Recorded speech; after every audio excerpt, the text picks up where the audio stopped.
Today is going to be a firework of a show. Welcome back to this episode of Sparringspodden. Today I'm going to be doing an episode in English, as you might understand already.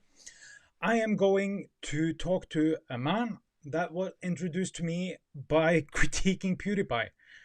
Not for the bullshit stuff you might have read in the papers or his inability to shake hands like a normal person, but for his public speaking. I've seen a couple of today's guests on TED Talks. He's done extensive research into public speaking, and today, I don't know why I'm doing this, but I'm going to challenge him to critique my public speaking abilities. Please welcome David JP Phillips to Sparring Pod. Welcome. Welcome, David. It is so nice to have you here. What an introduction. Thank you. Yes, I hope you liked. I thought it might be a bit cringe, but like the fireworks and stuff, I think it gives a bit of a panache. Yeah. Have you ever done any fireworks? If I've done fireworks, well, yeah, real firecrackers, of course. Yes, okay, absolutely. Yeah. On stage? Yeah, that has happened as well. It's neat. Now, I think after doing both the KSI video and the PewDiePie video, anything can be cringy. Yeah. Yes, I try to stay away from too much cringe, but some amount of cringe I think could be beneficial for everyone. I've queued up a video here just to get people that don't know you from beforehand to just get an insight into who you are, and it will be showing here now because you want it constantly. This is you. And you want more of it. This is your YouTube channel and your My YouTube name info. is John. It increases interest, it increases motivation, and it increases something else, and that's energy. Yep.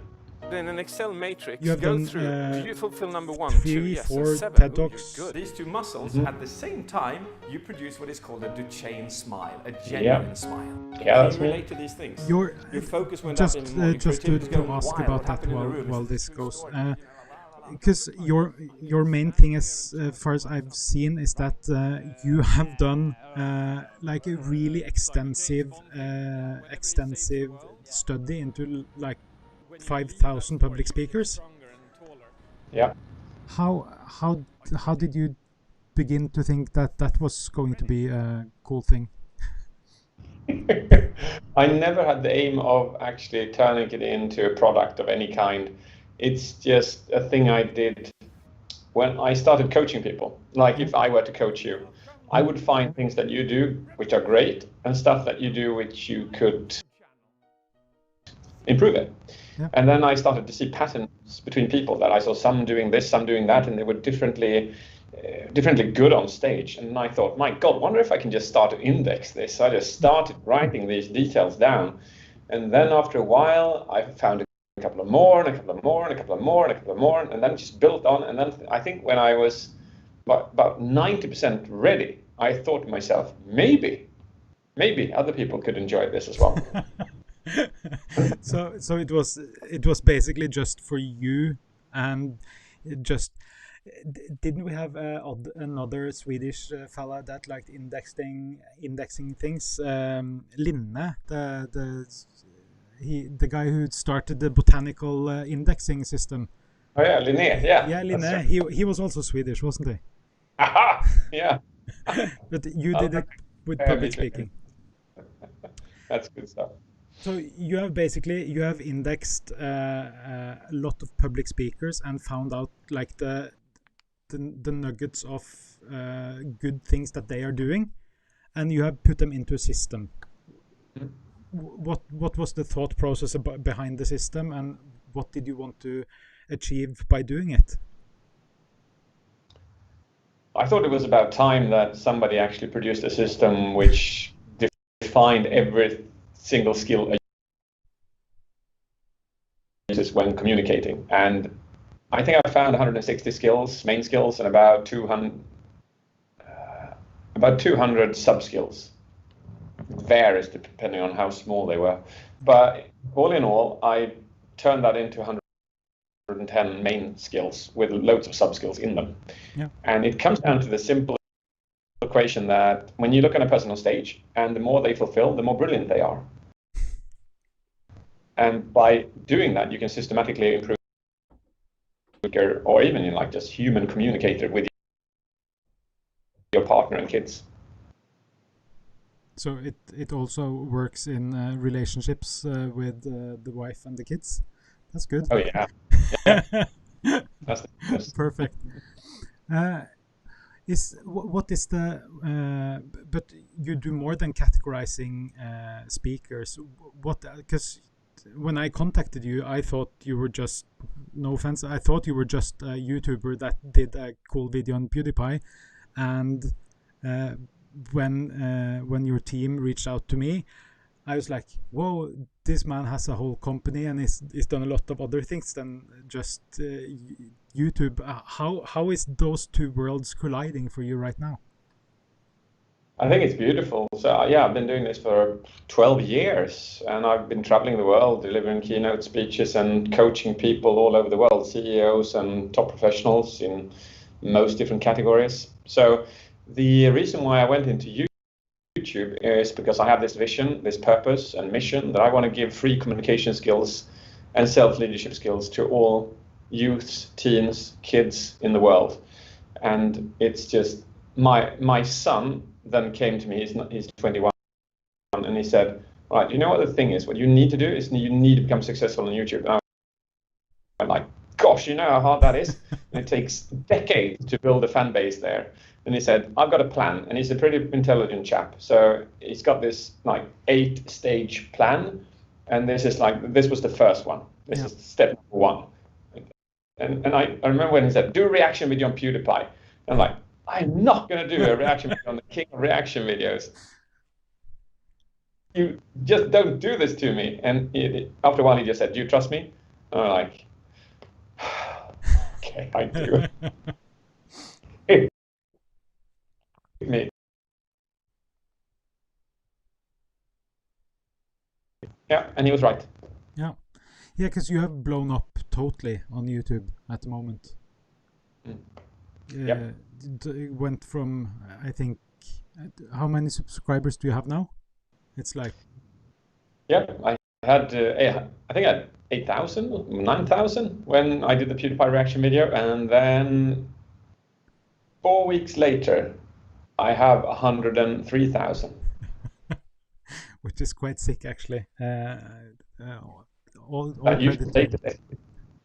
But what is the part of the job you have right now that you enjoy the most? Well, actually, just I used to love just standing on stage in front of thousands of people, inspiring them to a new life and new communication skills. And I equally enjoy that. If it's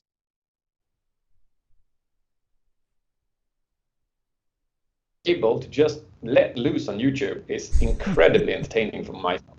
So yeah, I'm thoroughly enjoying this YouTube journey at the moment. Yeah. Do you find it's like it's liberating in a creative sense that you didn't have that much of on stage, or you couldn't play with as much? Yeah. Yes. Perfect summary. Perfect summary. Okay. Yeah, I've had the same with both this podcast and my daughter and me started a TikTok account when it was called Musical.ly 3 years ago. So I've been able to creatively play with her on TikTok, which is quite fun. Wow, that's brilliant. Yeah, I can, and that brings you closer as well. Yeah, of course. To do a bit of space-time continuum, the past, the now, and the future. How did you get where you are today? What in your past is most defining for you? I think it can be defined by what Elon Musk said. He said, if you do something double as good as somebody else, they can catch up to you. 3 times as good, they can catch up to you. But if you do it entirely different, you'll create a space for yourself. Yeah. And in that, you can progress and inspire others. And I think that's where I come from, because of my father, because he had that perspective as well. So he inspired me to do that. And my TED Talks, it's really, really hard to get a TEDx, which is popular. It's way more difficult than a TED Talk. But all my 3 are very popular. So I have absolutely achieved something on the TED Talk side. And the way I thought was, how has nobody else ever delivered this particular subject? Yeah. And then just try to find a really interesting angle to it and just head into that. If you could go 30 years back in time, what would you tell David 30 years ago?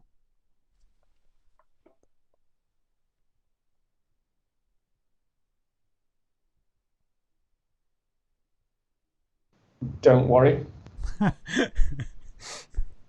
Because I've had a share of worrying in my life, even though it shouldn't have been there at all. Life just turned out in a good way. I should have trusted myself more. Yeah, good. Yeah. Because the act of worrying really doesn't do much to solving the problem either way. So I'm ashamed of I've spent so much time in my life worrying that I am ashamed, but I have. But then again, I can't do anything about it. No. I just try to do it less and less. Have you? I've just started reading this book about Stoicism, Stoic philosophy, where they talk about appreciating more what you have at the moment and not wanting what you currently don't have. It's been quite liberating for me, at least. I think it's very good. Yeah, amen to that, man. That is solid advice and wisdom in life. Enjoy what you have, because that's the only freedom is now. Not the past, not the future, but now. Now, but if you went back to your 12-year-old self, what about you today would he be most impressed about?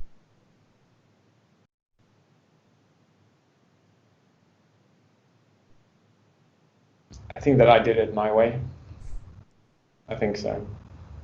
But if I were 12, well, YouTube didn't exist then. But otherwise, it would probably be like, whoa, you've been in a video with PewDiePie and KSI. My God, that's like the best accomplishment during your entire life, sir. Is there anything about you at the moment that 12-year-old David would be ashamed about?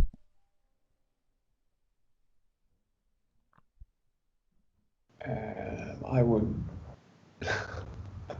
No, I don't think. I wouldn't say ashamed. No, just embarrassed. Yeah, definitely embarrassed. Absolutely. Okay. many. Yeah. What aspects of yourself would you most hope to be able to take care of in the future, like bring with you? These are beautiful questions, by the way. I really appreciate them. All right, so I would say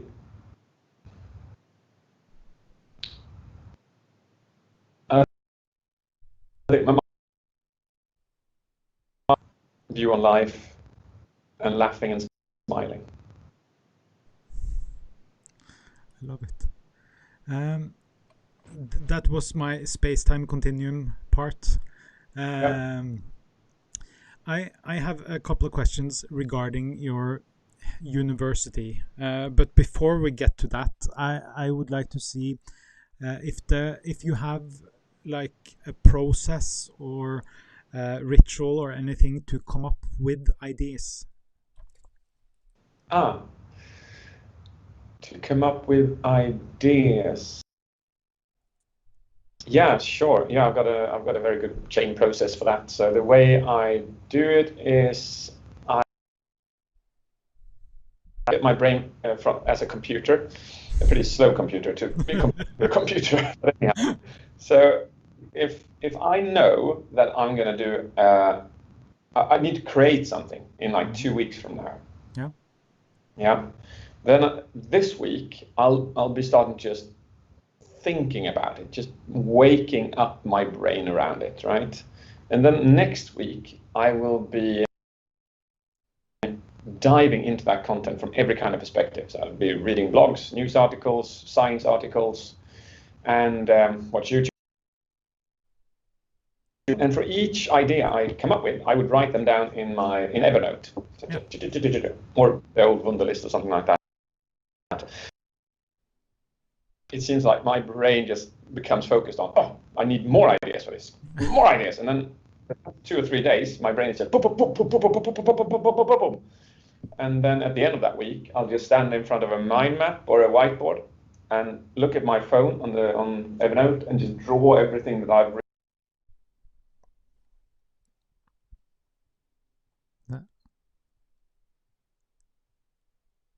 Boom, gives birth to the idea. So I'm very careful that I plan way ahead for the creativity process to really take charge.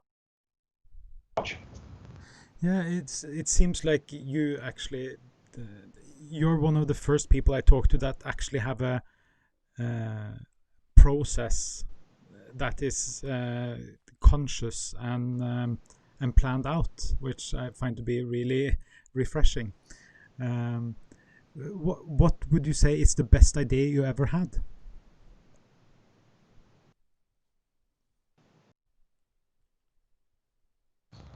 What a question.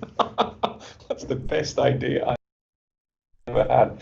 All right, so when I was, I don't know, I'll just give you, I've got so many good ideas, I guess, but when I was 12, I think 13, yeah. So I had my Amiga 500. Yes. And from that, I took a joystick. Yeah. Yeah, yeah, it's legendary. And I broke it apart and I rebuilt it into a device with a steering wheel and a gas pedal and a brake pedal. And I built my room around this thing where you were sitting in this cockpit and you were driving, I don't know, like the Jaguar X2000 game. There's a particular Jaguar game there, which is super. That sounds awesome. What would you say is the worst idea you ever had then?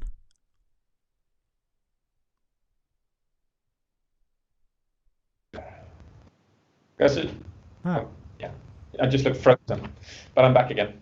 Yeah. What would you say the worst idea you ever had then? Because that was one heck of a good idea. Yeah, that was yeah, it was a very, very good idea. My God, I love your questions. They're amazing. Okay, so the worst idea I've ever. Jesus, I've had some really bad ideas, that's for sure. Most people forget them. So I've got this, I'm super disciplined, so I've never drank enough alcohol to pass that line of not being in control of myself. But this particular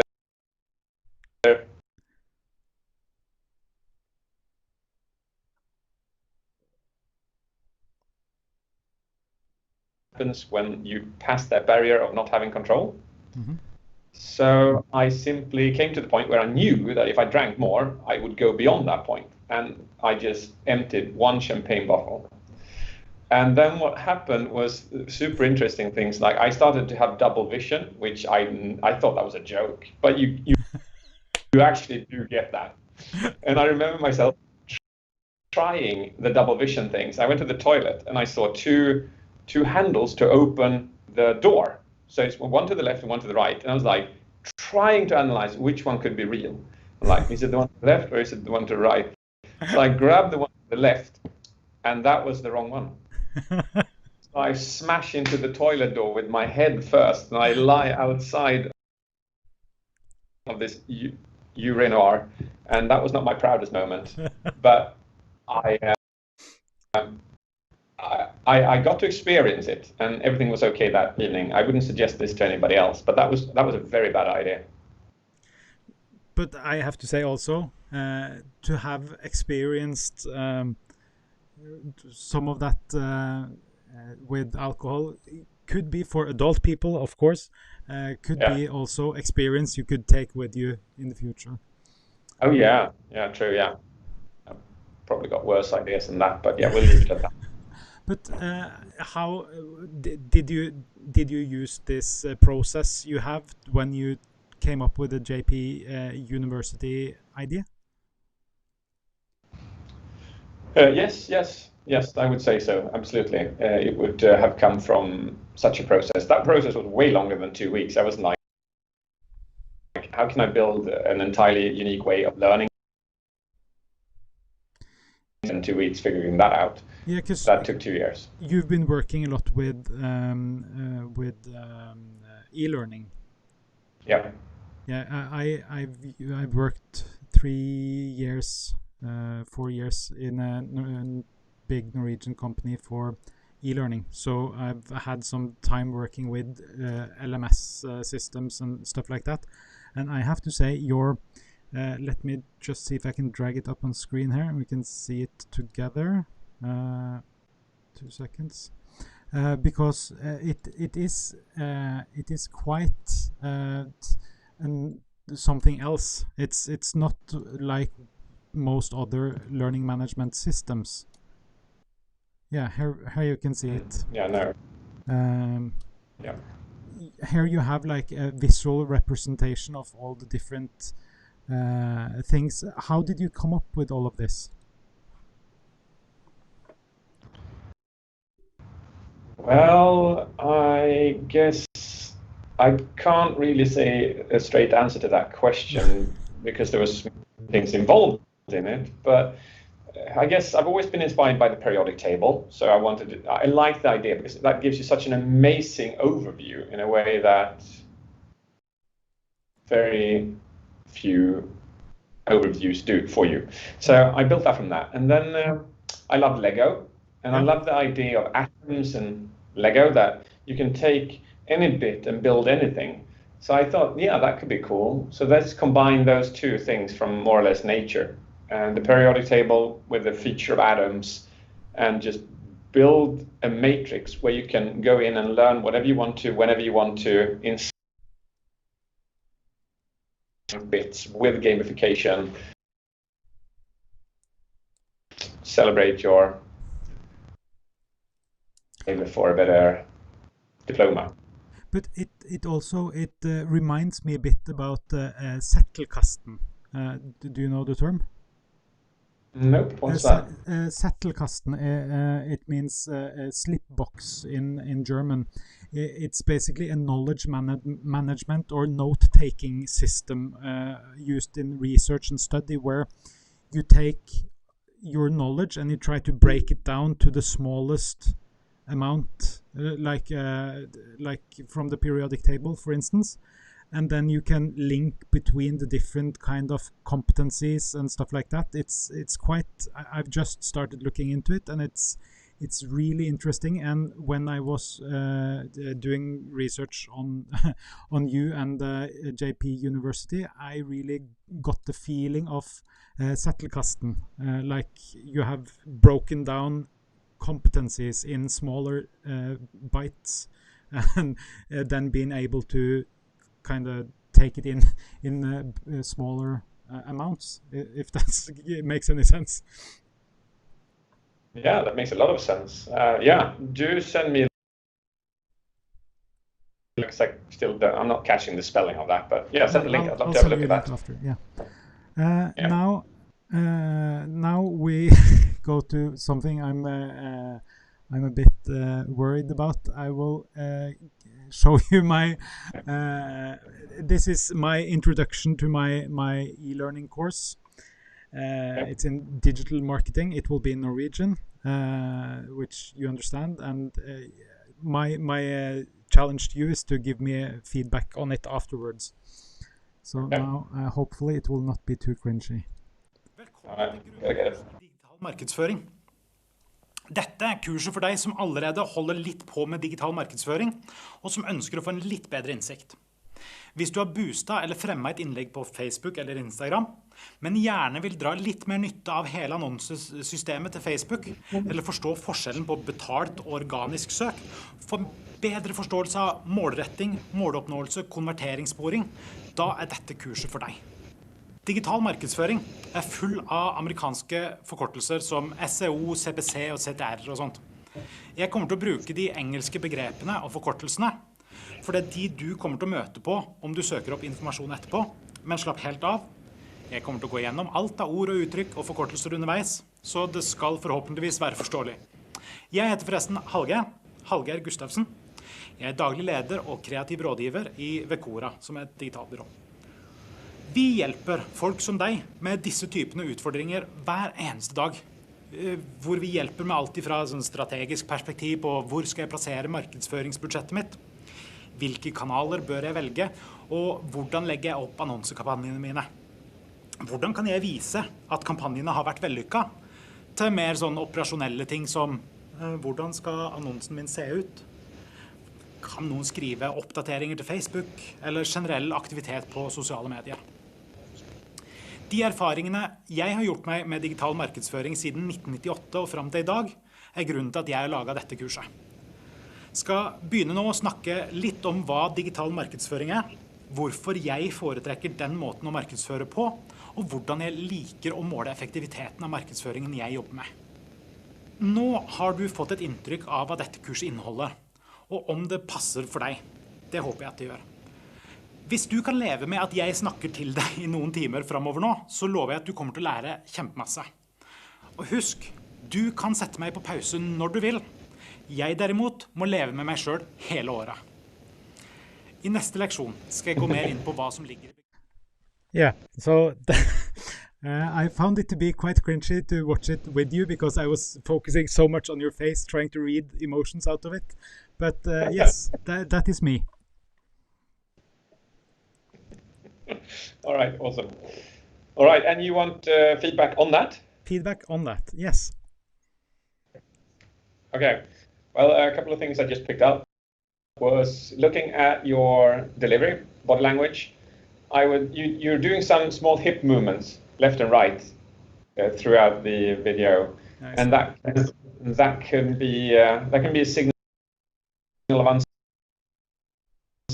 So yeah, I would probably advise not to do that. You can be as crass and direct as you like. You can say, stop doing that, you look like a twat. I'm half British, so I'm born to be polite. Okay. Right. So the next thing I would have a look at, if you look at the gestures that you're doing really good non-verbal gestures. So I am enjoying that. What you could do is alternate them by using softer gestures. So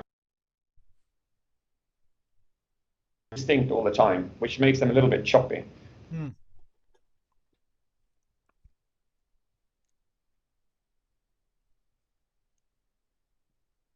One of my reaction videos with Jordan B. Peterson, so you can have a look at that. I did see it. Very good. Yep, okay. That you have there. And then maybe okay, so digital marketing is something that is super like fresh, cool, hip. I like that. I like your cap. I have like, I think 40 or 50 different ones yeah, alternate. I love your cap. I wouldn't have maybe not have chosen a brown jumper to it because the associated to what is fresh and futuristic and so on and so forth. There's probably some nuance that can do that for you, but generally not. But I think maybe you balance that out with your cap. I don't know. It's I still would choose a different color. And then looking that, so that was kind of your appearance and your body language. when it comes to the content itself, I love the laugh at the end. I love how you build ethos toward the end as well, telling them about your story. It would probably be important to say something more than just since 2008. How successful have you been since then? Ethos, evidence building, numbers, that would have been awesome. And I would say, so storytelling, just adding either a really strong metaphor through it, all of it, or a story somewhere in the beginning of it, to make people relate to that emotionally in a stronger way. Yeah. But I like that. I think you give the impression of being an honest chap who is positive, and you're eager for others to learn this. So that's the most important thing in the feedback, because if you don't have that, it doesn't really matter what you're saying or talking. Yeah, I agree on that one also. Yeah. Yeah, I would say those things. Yeah. I couldn't say I'm unhappy with Well, that that would be the feedback. basic. Yeah. So that's good. I liked it. You have small filler sounds. But video, you don't have filler sounds. So that would be, I think whenever I notice somebody using filler sounds, I always recommend them to remove them, annihilate them. Totally annihilate? Yeah. Totally Well, annihilation. Okay, yeah. You can use them only functionally, which is very rare. Yes, I don't think I use them functionally. No, you are totally correct. Yeah. Awesome. Well, you got a very good base to build on, so do that. What kind of things inspire you in everyday life? People inspire me, and people's actions inspire me.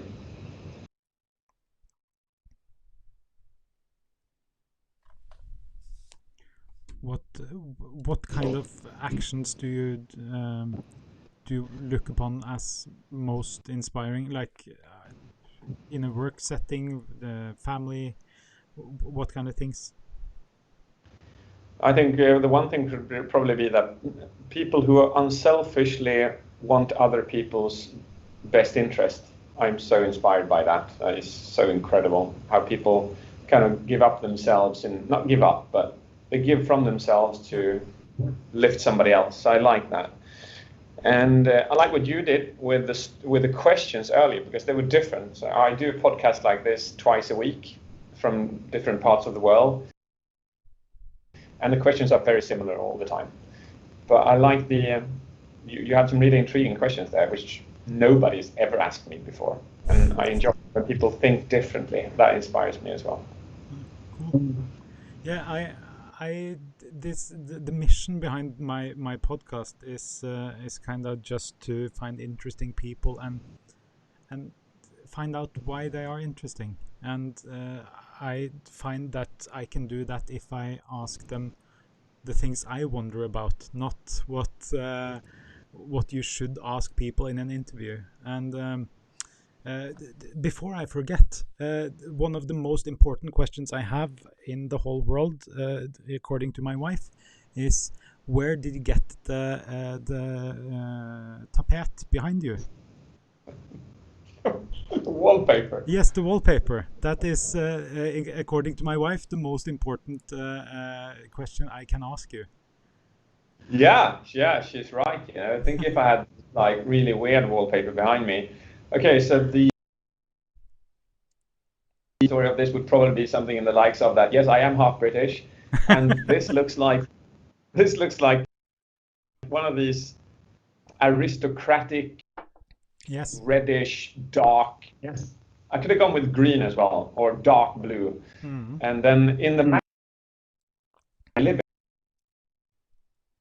area with Chesterfield sofas, and it's like really British. And we have the same wallpaper, very similar wallpaper there. So that inspired me to have it here. So yeah, I asked to get that in my room. Cool.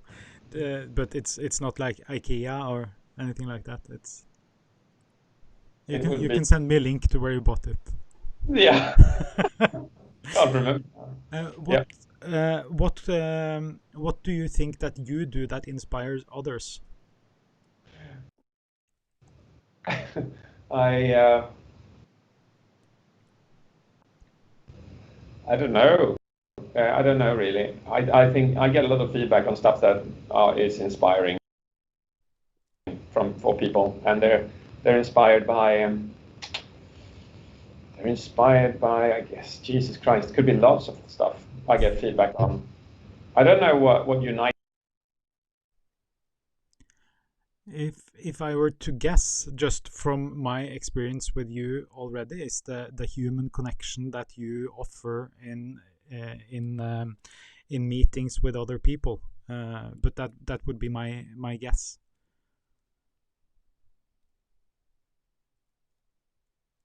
You have to redo that one. Yeah, It broke up. If I were to guess, I would say that it's your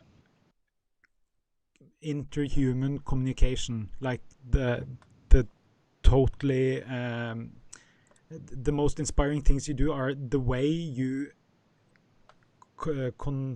confer your enthusiasm with your words to other people. That's at least my impression from what I've seen so far.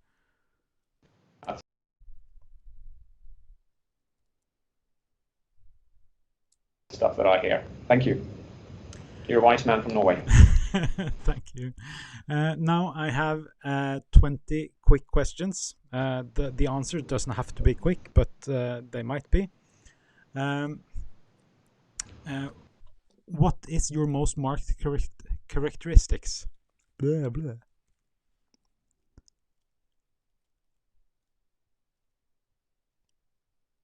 Did you get that? That by me again. Yeah. What is your most marked characteristic? I know. Maybe I'm ginger. Yes. What quality do you most like in a person? Their happiness. What do you value most in your friends? Their honesty. What is your principal defect?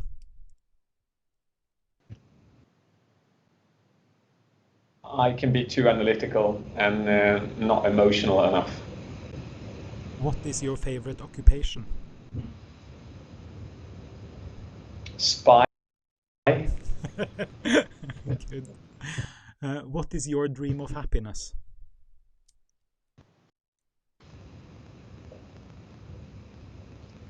No stress. What, to your mind, would be the greatest misfortune?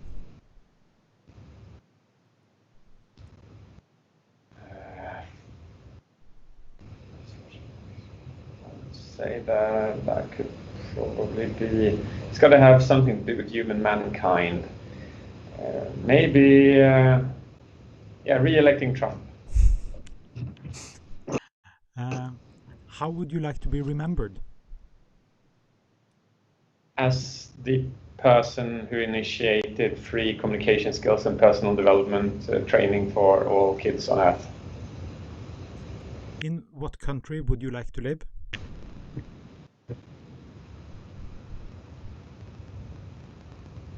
I would like to live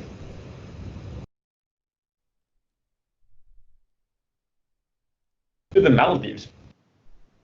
One more time. What is your favorite color? Purple. Your favorite writer? Douglas Adams. Love it. Who is your favorite fictional hero? Oh, that would then be Ford Prefect. And Thor. I like Thor as well, if I can choose you two. Yeah, you can. There are no very strict rules here. Who is your favorite musician? I really, really enjoy Ed Sheeran's absolute amazing skills when it comes to music. He's a genius, that guy. Do you say that only because he's ginger? Yeah, we're together. We got this club. Do you have a favorite artist, like not musically or written, but like some sort of art? Yeah, so I would say that would probably be a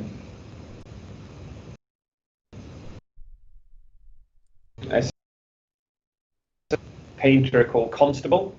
He made some absolutely astonishing paintings. So, and runner as well, both two British painters. Who are your heroes in real life?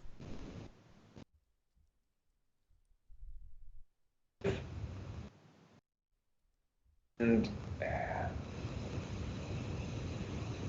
yeah, I think my wife and my kids, they're my heroes. I look up to them. They're amazing human beings. I love them. Yeah. Cool. What do you most dislike?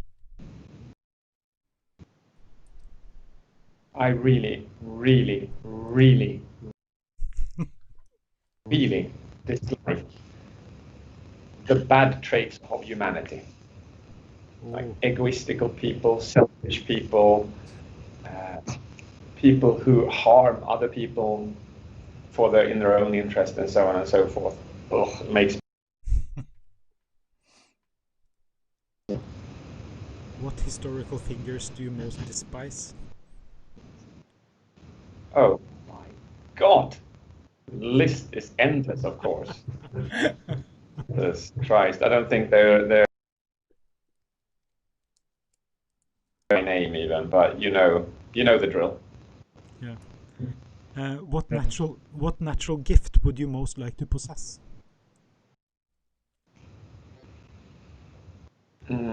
Natural gift. Well, if immortality would be one, I'd choose that. But if that's not on the table, I'd probably choose singing. Yeah, good number 2. And immortality? Nah, singing. Yeah, okay. How would you like to die?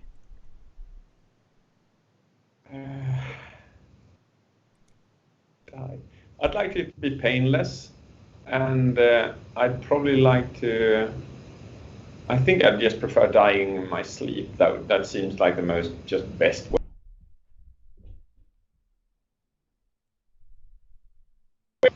Otherwise, there's dying on Mars could be cool as well. So I got a couple of options there.